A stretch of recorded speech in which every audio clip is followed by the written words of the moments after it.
Olá, alunos do Colégio Estadual de Indiara. Essa semana a gente vai falar sobre teoria de Arrhenius. O que seria essa teoria de Arrhenius? Teoria de Arrhenius vem explicar pra gente sobre as substâncias que são ácidas, as básicas e os sais. Então, todas essas são consideradas teorias de Arrhenius. Como se identificar um ácido? Ácidos são compostos que, em solução aquosa, se ioniza, produzindo um cátion só com H+. Então, quando se começa com H, significa que eu tenho uma substância ácida, em exceção a água, que é a única substância que começa com H e não é ácida. Para dissociar, ele fala que precisa dissociar. Então, o que é dissociar? Dissociar é separar esse elemento. Então, dissociando, sempre o primeiro elemento fica positivo e os demais elementos ficam negativo. Então, aqui, o ácido nítrico, ele dissocia liberando H+, no começo, e NO3-. Então, isso chamamos de substância ácida. Quando eu sempre libero H+, então começando com H, chamamos que é uma substância ácida. Outros exemplos, H2SO4, que é o ácido sulfúrico. Ele começa com H, então significa que é uma substância ácida. Se eu fosse dissociar essa molécula, ia ficar H2+, SO4-. Então, ele ia liberar o cátion H+.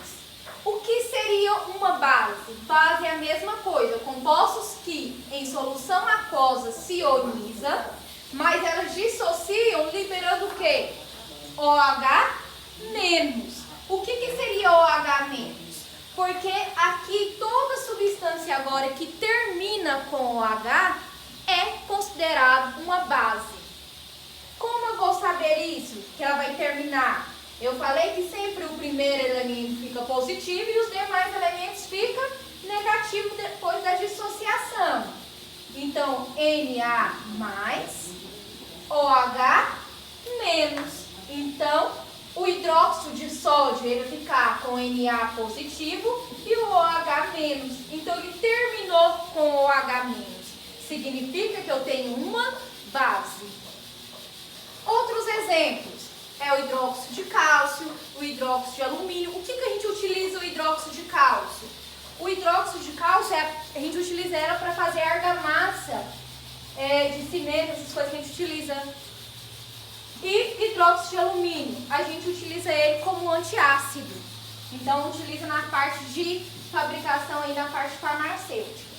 Os sais. Então, vamos para o último, que são os sais. Os sais são compostos que não contêm H+, e nem OH-. Então, eles não podem ter nem um H+, e nem um OH-, porque se tivesse também não era considerado um sal. Seria considerado um ácido ou uma base. Então, os sais, um exemplo disso é o NaCl, que é o cloreto de sódio, que é o sal de cozinha. Então, eu tenho o Na+, e o Cl-, quando eu for dissociar essa molécula. Então, Na+, mais Cl-. Significa que ele não tem o H+, e nem o OH-. Então, consideramos eles como sais. Outros exemplos é o fluoreto de sódio, que a gente utiliza ele como enxaguante bucal, e o carbonato de sódio, que utilizamos para a fabricação de detergente. Então, resumindo, ácido precisa começar com H+ para ser um ácido. Para dissociar uma reação de Arrhenius, sempre o primeiro elemento fica positivo e os demais elementos negativos na parte de dissociação. A base sempre vai terminar com OH-. E os sais sempre vai ter elementos diferentes de H e OH-. Muito obrigada pela atenção e até a próxima aula.